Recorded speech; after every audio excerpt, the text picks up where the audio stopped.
اگر افطار کے وقت گھر کے قریب مسجد سے اذان سنائی نہ دے بلکہ دور کی مسجد سے آواز آ جائے تو روزہ کھول لینا چاہیے یا قریب کی مسجد کی اذان کا انتظار کرنا چاہیے؟ بہت اہم سوال پوچھا ہے. یاد رکھو روزہ کھولنے کا تعلق اذان سے نہیں ہے، سورج کے غروب ہونے سے ہے. اگر سورج کا غروب ہونے کا ٹائم لکھا ہوا ہے نقشے میں، کتنا لکھا ہوا ہے کراچی میں؟ آج کتنا تھا؟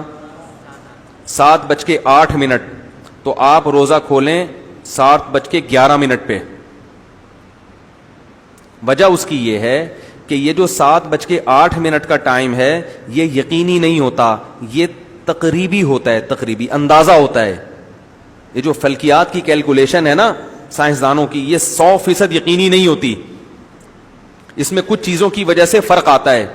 مثلا مغرب کی جانب جب غبار زیادہ ہو تو بسا اوقات سورج غروب ہونے کا ٹائم ہو چکا ہوتا ہے مگر سورج غروب ہوا ہوا نظر نہیں آ رہا ہوتا. اس کی ایک آپ تجربہ کر کے دیکھیں.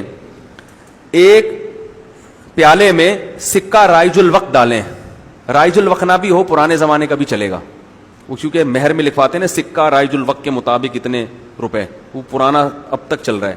تو میں کہتا ہوں کہ رائج الوقت کیا ہوتا ہے کہ ہم کیا قارون کے زمانے کے سکے سے بھی مہر ادا کرے گا کوئی؟ تو سکہ رائج الوقت ڈالیں یا پرانا ڈال لیں، ایک پیالے میں کیا ڈالیں؟ سکہ. پھر آپ اس سکے کو اس طرح سے دیکھنے کی کوشش کریں کہ پیالے کی دیوار حائل ہو رہی ہو،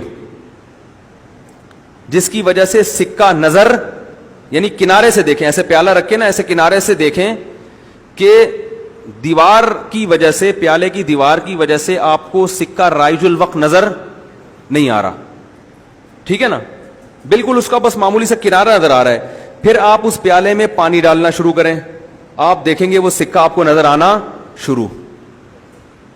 حالانکہ وہ سکہ غروب ہو چکا ہے، یعنی وہ دیواروں کے پیچھے چھپ چکا ہے، مگر پانی کی وجہ سے جو لہریں ہیں نا جو سکے سے ٹکرا کے آ رہی تھی وہ ٹیڑھی ہو جاتی ہے، لہذا وہ غروب ہونے کے باوجود آپ کو نظر آ رہا ہوتا ہے. نہیں آ رہی بات؟ یہی حال بالکل سورج کا ہوتا ہے کہ سورج زمین کے ارلی جانب، پنجابی میں کہتے ہیں نا ارلی جانب جا کے ڈوب چکا ہوتا ہے، لیکن مغرب کی سمت میں غبار اتنا ہوتا ہے کہ ڈوبنے کے باوجود وہ بسا اوقات آپ کو نظر آ رہا ہوتا ہے. تو شرعی لحاظ سے وہ نہیں ڈوبا ہوتا، فلکیات کی روح سے وہ ڈوب چکا ہوتا ہے. یعنی سائنسدان جب کیلکولیشن کرے گا تو کہے گا سورج چونکہ اتنے ڈگری نیچے جا چکا ہے لہذا غروب ہو چکا ہے، لیکن عین ممکن ہے آپ دیکھیں تو آپ کو نظر آ جائے وہ غبار کی وجہ سے. تو شریعت میں مدار کس پر ہے کہ آنکھوں سے یعنی اتنا ڈوب جائے کہ دیکھنے میں بھی نہ آئے.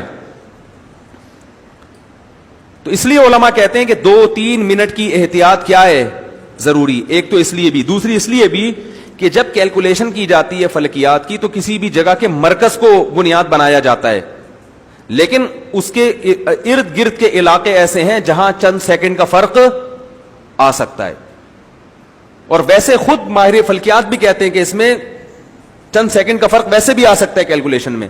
تو اتنی ساری چیزیں جمع ہو گئیں تو پتہ یہ چلا کہ جب 7:08 ہوئے ہیں تو ہمیں یقین نہیں ہے کہ سورج غروب ہوا ہے، لہذا احتیاطاً 3 منٹ. آپ کہیں گے بھی غروب میں تو جلدی کا حکم ہے، جلدی کا حکم ہے بشرطے کہ غروب کا یقین ہو جائے. ابھی یقین ہی نہیں ہوا ہے، لیکن کیا ہوتا ہے کہ اذانیں شروع ہو جاتی ہیں. بعض اذانیں تو وقت سے پہلے ہوتی ہیں.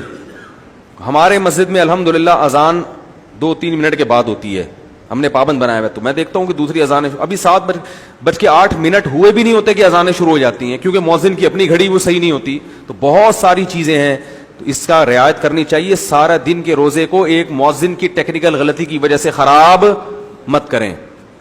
تو اس لیے جب سورج غروب ہونے کا یقین ہو جائے پھر تو آپ نے کیا کرنا ہے، وہ جو نقشے ملتے ہیں آج کل غروب آفتاب کے تو وہ دیکھیں، اس سے احتیاطاً 2-3 منٹ. میں 3 منٹ کی احتیاط کرتا ہوں. 7:08 ہے تو 9, 10, 11 پہ میں افطار کرتا ہوں. اس میں یقین ہو جاتا ہے بھائی اب ڈوب گیا ہوگا. نہیں آ رہی سمجھ میں؟ آ رہی ہے الحمدللہ.